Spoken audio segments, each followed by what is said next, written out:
दापोली तालुक्यातील गव्हे ग्रामपंचायतीमध्ये 11,50,000 रुपये इतक्या शासकीय निधीचा अपहार केल्याप्रकरणी 2 तात्कालीन ग्रामसेवक व 2 माजी सरपंच यांच्या विरोधात दापोली पोलीस ठाण्यामध्ये गुन्हा दाखल करण्यात आला आहे।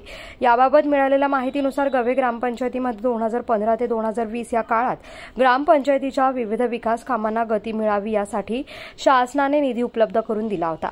त्यातून अनेक विविध विकास कामे ग्रामसभेमध्ये मंजूर करण्यात आली होती। त्यातील काही विकास कामे ही अपूर्ण स्थितीत तर काही विकास कामे ही झालीच नाहीये।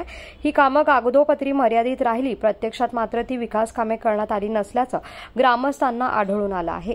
या संदर्भात काही ग्रामस्थांना माहिती मिळाली आहे, तर माहितीचा अधिकाराचा उपयोग करून माहिती मिळवून त्याचा आढावा घेतला असताना त्यांना ग्रुप ग्रामपंचायत गव्हेच्या विविध बँक खात्यांमध्ये जमा झालेला शासन निधी हा परस्पर बेकायदेशीर पद्धतीने स्वतःच्या फायद्यासाठी शासनाची फसवणूक करून संबंधित बँक खात्यांमधून वारंवार शासन निधीची रक्कम तात्कालीन ग्रामसेवक उदय यशवंत शिगवन तसंच मानसी विलास साळुंके आणि माजी सरपंच विनाया विनोद पवार आणि वसंत सोनू घरवे यांनी स्वतःच्या फायद्याकरिता सेल्फ चेक काढून शासन निधीचा अपहार केल्याचं उघड झालंय।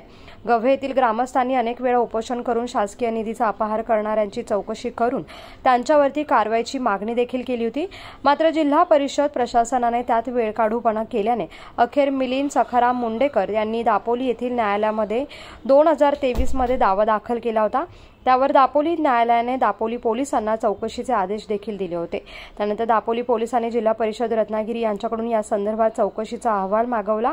हा अहवाल प्राप्त झाल्यावरती शासकीय निधीचा अपहार केल्याप्रकरणी माजी सरपंच विनाया विनोद पवार, वसंत सोनू घरवे आणि तत्कालीन ग्रामसेवक उदय यशवंत शिगवन आणि मानसी विलास साळुंके यांच्या विरोधात दापोली पोलीस ठाण्यामध्ये आता गुन्हा दाखल करण्यात आला आहे।